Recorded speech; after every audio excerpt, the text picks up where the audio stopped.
Hello everyone, आज हम BSc part first की फिजिकल केमिस्ट्री की थर्ड यूनिट लिक्विड स्टेट का लेक्चर 4 स्टार्ट करते हैं। आज का टॉपिक है लिक्विड क्रिस्टल अर्थात द्रव क्रिस्टल। स्टूडेंट्स, सामान्यतया ठोस इस प्रकार के होते हैं कि ठोस को सॉलिड्स को जब हम गर्म करते हैं तो एक निश्चित ताप पर सॉलिड स्टेट से यह चेंज होकर एक क्लियर लिक्विड स्टेट बनाते हैं अर्थात स्पष्ट द्रव बनाते हैं, द्रव अवस्था बनाते हैं जो कि ट्रांसपेरेंट होती है। ठीक है, तो वह तापक्रम जिस पर कि कोई भी ठोस गर्म करने पर लिक्विड स्टेट में चेंज हो जाए और स्वच्छ क्लियर लिक्विड बना दे जो कि ट्रांसपेरेंट हो, उस ताप को हम मेल्टिंग टेम्परेचर कहते हैं। परंतु कई ठोस ऐसे भी होते हैं जिनको गर्म करने पर वह एक धुंधले विलयन में अर्थात टर्बिड यानी कि अनक्लियर विलयन में, जो कि अपारदर्शी विलयन होता है, उसमें बदल जाते हैं। और यह तापक्रम जिस पर कि ठोस इस अनक्लियर विलयन यानी अपारदर्शी विलयन में चेंज होते हैं उसे हम ट्रांजिशन टेम्परेचर कहते हैं।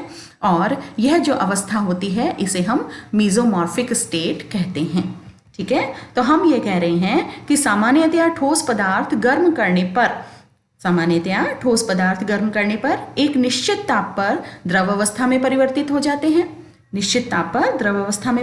जाते हैं और यह तापक्रम क्या कहलाता है? यह तापक्रम मेल्टिंग टेम्परेचर कहलाता है या मेल्टिंग पॉइंट कहलाता है।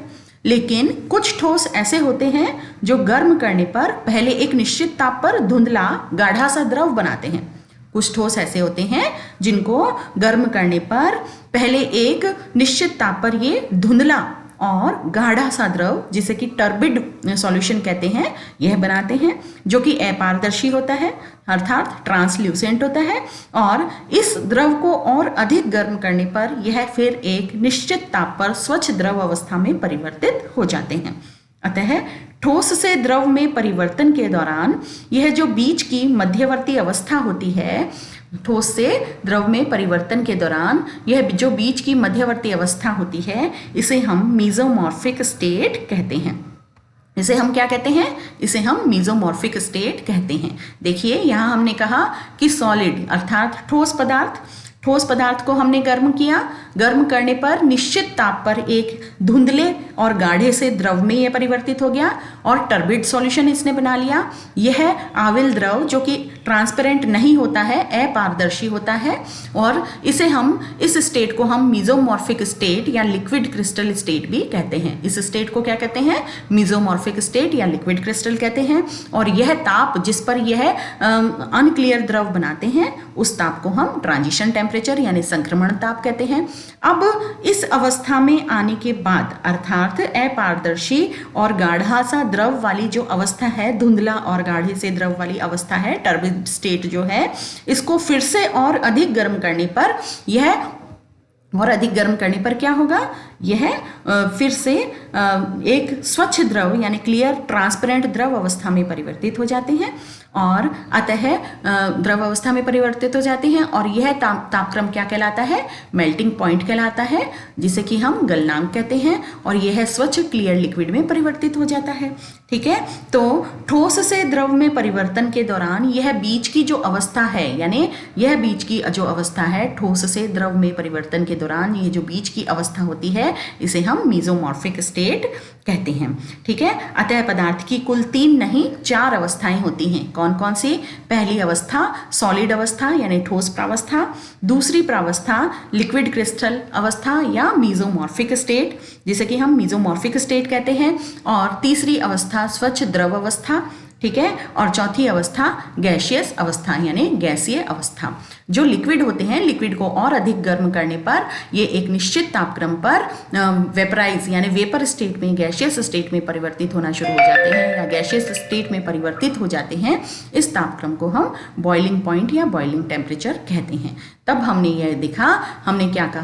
ये कहा कि पदार्थ की कुल 3 नहीं 4 अवस्थाएं होती हैं। सॉलिड स्टेट और मीजोमॉर्फिक स्टेट, जिसे कि हम लिक्विड क्रिस्टल भी कहते हैं। सॉलिड स्टेट, मीजोमॉर्फिक स्टेट और फिर लिक्विड स्टेट और फिर गैसीय अवस्था। तो वह निश्चित ताप जिस पर ठोस धुंधले गाढ़े द्रव में परिवर्तित हो जाता है वह ताप क्या कहलाता है? यह ताप ट्रांजिशन टेम्परेचर कहलाता है, संक्रमण ताप कहलाता है। तो वह ताप जिस पर ठोस जो होता है वो धुंधले गाढ़े द्रव में परिवर्तित हो जाता है उसे हम क्या कहते हैं? उसे हम ट्रांजिशन टेम्परेचर कहते हैं।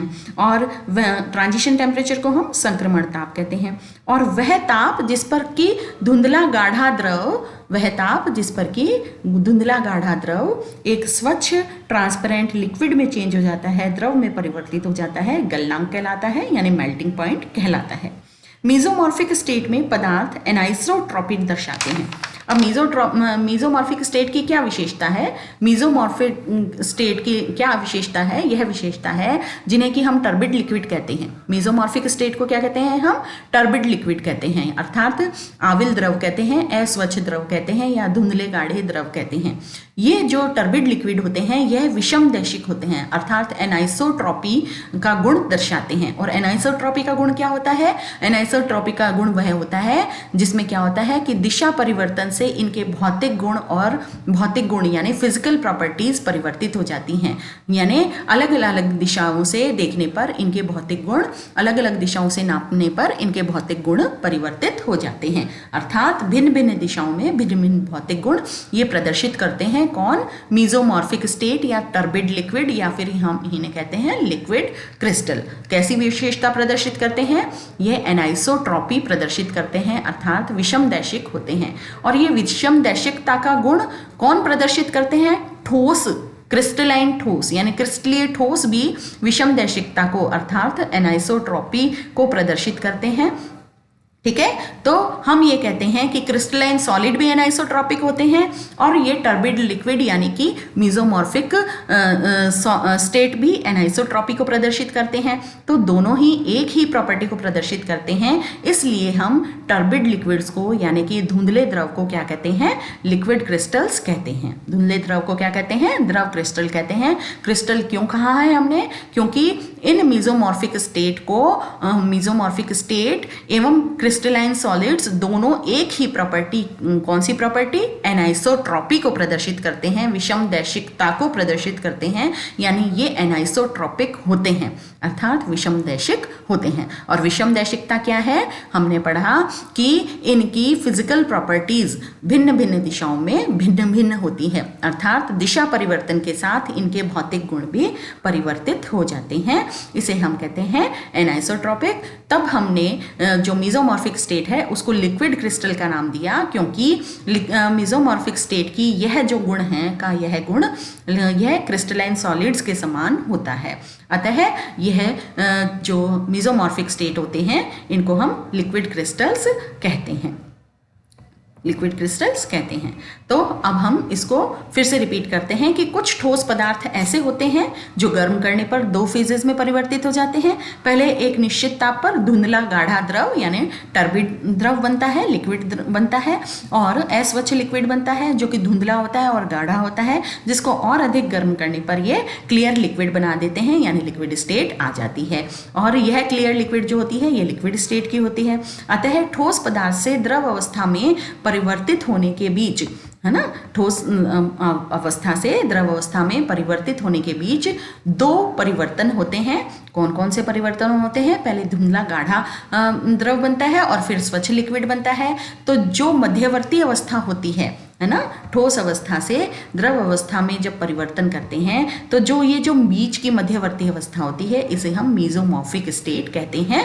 और यह मीजोमॉर्फिक स्टेट को फिर गर्म करने पर यह द्रव अवस्था यानी लिक्विड स्टेट में चेंज हो जाती है। फिर हमने क्या कहा? फिर हमने कहा कि अतः द्रव की प्रावस्थाएं 3 ना होकर 4 होती हैं। पहली सॉलिड अवस्था, ठोस अवस्था, दूसरी मीजोमॉर्फिक अवस्था, तीसरी द्रव अवस्था और चौथी गैस अवस्था। ठीक है, फिर इसके बाद में हमने यह कहा कि जो मीजोमॉर्फिक स्टेट होती है यह मीजोमॉर्फिक स्टेट लिक्विड क्रिस्टल के समान होती है। किसके समान होती है? मेसोमॉर्फिक स्टेट को हम लिक्विड क्रिस्टल कहते हैं। क्यों कहते हैं? क्योंकि मेसोमॉर्फिक स्टेट को लिक्विड क्रिस्टल क्यों कहते हैं हम? क्योंकि मेसोमॉर्फिक स्टेट जो होती है वो एनाइसोट्रॉपी प्रदर्शित करती है। यानी एनाइसोट्रॉपी का क्या मतलब है? एनाइसोट्रॉपी का मतलब है, मेसोमॉर्फिक स्टेट, एनाइसोट्रॉपी का मतलब भिन्न भिन्न दिशाओं में इनकी फिजिकल प्रॉपर्टीज भिन्न भिन्न होती हैं, अर्थात दिशा परिवर्तन के साथ इनके फिजिकल प्रॉपर्टीज चेंज होती है। ठीक है, तो यह और लिक्विड क्रिस्टल इसलिए कहा क्योंकि क्रिस्टलाइन स्टेट भी एनाइसोट्रॉपी शो करती है और मेसोमॉर्फिक स्टेट भी एनाइसोट्रॉपी शो करती है, इसलिए इन्हें हम मेसोमॉर्फिक स्टेट को लिक्विड क्रिस्टल कहते हैं। अब यदि हम एक स्वच्छ लिक्विड की बात करें या लिक्विड स्टेट की बात करें, या हम यह कह दें कि यदि वाष्प दाब एवं ताप के मध्य ग्राफ खींचें, वाष्प दाब एवं ताप के मध्य ग्राफ खींचें, तो साधारण पदार्थों के लिए फेज डायग्राम किस प्रकार का होता है? प्रावस्था आरेख साधारण पदार्थों के लिए किस प्रकार का होता है कि 3 प्रावस्थाएं होती हैं, सॉलिड, लिक्विड और वेपर यानी गैस। ठीक है, तो साधारण पदार्थों के लिए यदि हम फेज डायग्राम खींचते हैं, और फेज डायग्राम क्या होता है? वाष्प दाब को वाई एक्सिस पर हम खींचते हैं, लेते हैं, वाष्प दाब को वाई एक्सिस पर लेते हैं और टेम्परेचर को एक्स एक्सिस पर लेते हैं। और जब हम इनके वाष्प दाब और टेम्परेचर के मध्य ग्राफ खींचते हैं तो 3 अवस्थाओं का इस प्रकार से हमें फेज डायग्राम प्राप्त होता है, जिसमें सॉलिड और लिक्विड और गैस 3 प्रावस्थाएं उपस्थित होती हैं।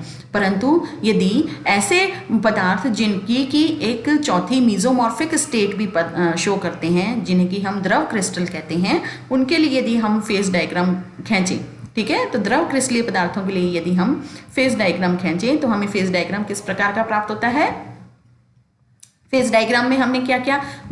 वाई एक्सिस पे वाष्प दाब लिया और एक्स एक्सिस पे टेम्परेचर लिया।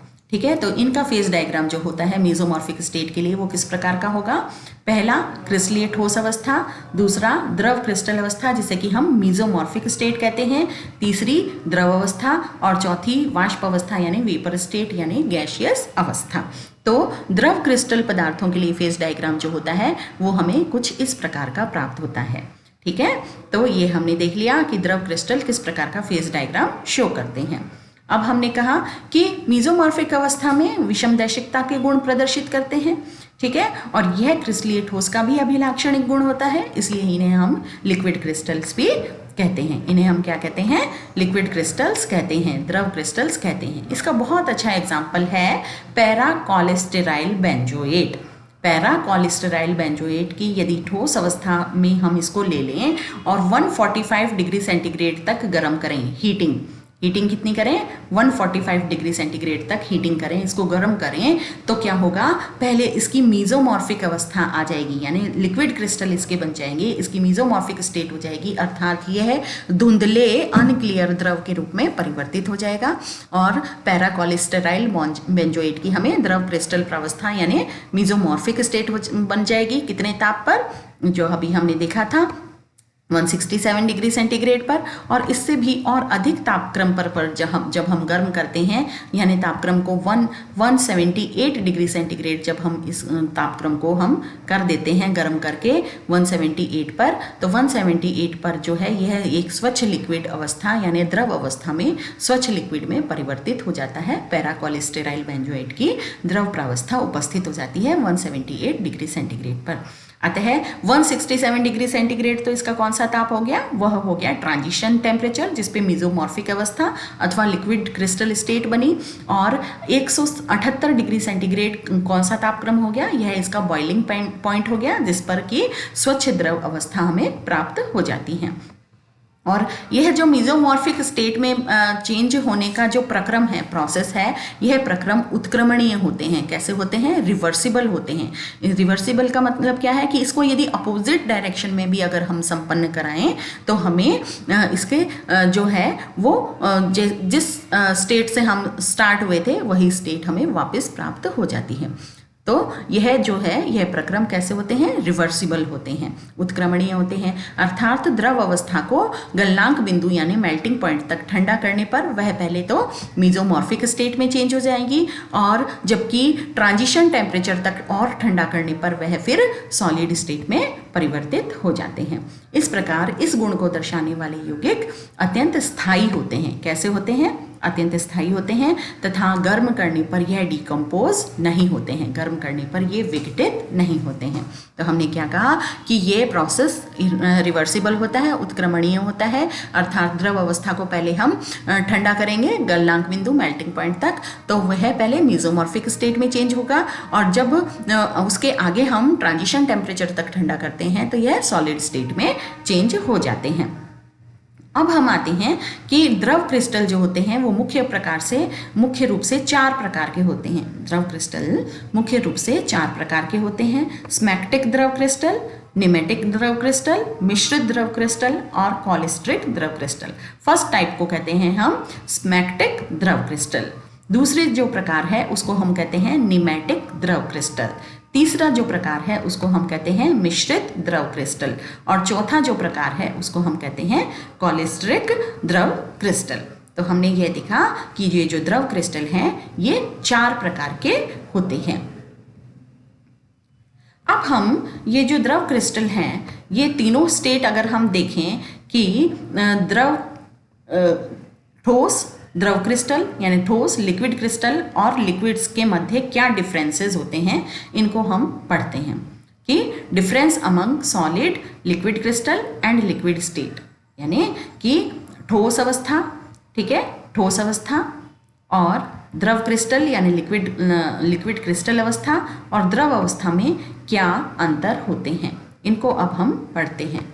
और ये जो है सॉलिड लिक्विड क्रिस्टल और द्रव जो हैं इनमें अगर हम देखें तो क्या डिफरेंसेस होते हैं ये हम पढ़ेंगे।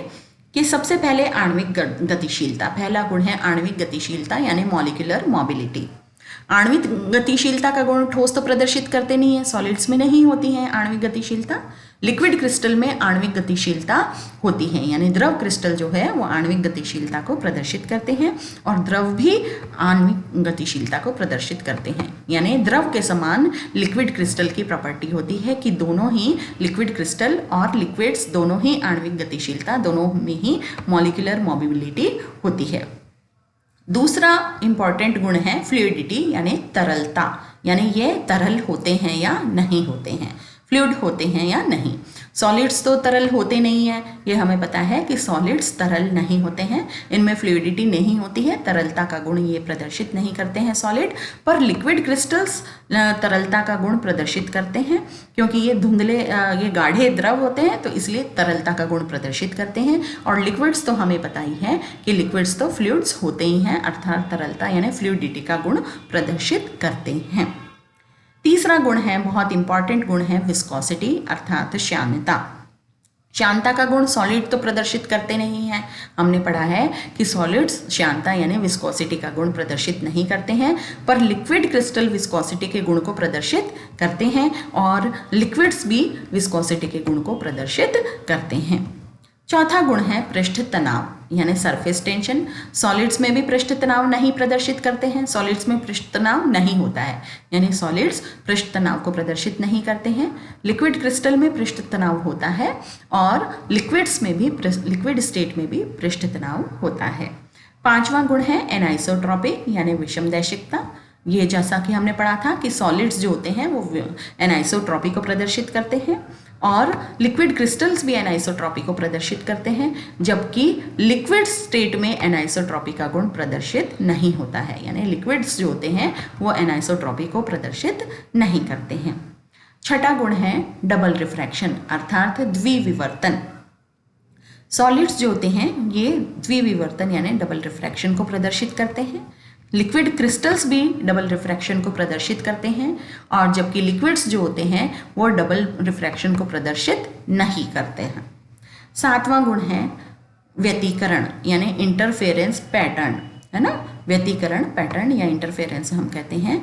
तो सॉलिड्स तो व्यतिकरण बनाते हैं, हमने पढ़ा है, लिक्विड क्रिस्टल भी व्यतिकरण बनाते हैं, जबकि लिक्विड स्टेट व्यतिकरण नहीं बनाती हैं।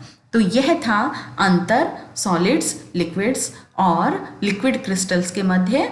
हमने 7 गुणों का अध्ययन किया, व्यतिकरण का, डबल रिफ्रैक्शन का, एनाइसोट्रॉपी का, सरफेस टेंशन का, विस्कोसिटी का, फ्लूइडिटी का और आयनिक मोबिलिटी का, आणविक मोबिलिटी यानी मॉलिक्यूलर मोबिलिटी का। तो यह हमने देखा कि आणविक गतिशीलता लिक्विड और लिक्विड क्रिस्टल प्रदर्शित करते हैं, फ्लूइडिटी भी लिक्विड और लिक्विड क्रिस्टल प्रदर्शित करते हैं, विस्कोसिटी भी लिक्विड और लिक्विड क्रिस्टल प्रदर्शित करते हैं, सरफेस टेंशन भी लिक्विड और लिक्विड क्रिस्टल प्रदर्शित करते हैं, एनाइसोट्रॉपी सॉलिड व लिक्विड क्रिस्टल प्रदर्शित करते हैं, डबल रिफ्रैक्शन भी यानी द्विविवर्तन को भी लिक्विड क्रिस्टल और सॉलिड प्रदर्शित करते हैं, और उसके बाद में लास्ट गुण था इंटरफेरेंस पैटर्न यानी व्यतिकरण पैटर्न भी सॉलिड्स बनाते हैं और लिक्विड क्रिस्टल्स बनाते हैं। इस प्रकार से हमने लिक्विड क्रिस्टल स्टेट को लिक्विड्स और सॉलिड्स के मध्य में बताते हैं। आज का लेक्चर हमारा यहीं समाप्त होता है। धन्यवाद।